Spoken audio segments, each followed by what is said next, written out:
નમસ્કાર મિત્રો, મારે તમને એક આ ભજન સંભળાવું છે। અજબ આ જગત છે ઊંડા એના પાયા, બધું જાણવા છતાં મેલાતી નથી માયા।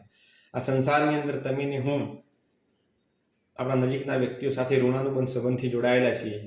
તમે ને હું કોઈકના માસા, મામા, ફુવા, કાકા, દિયર કે જેઠ છીએ કે પતિ છીએ।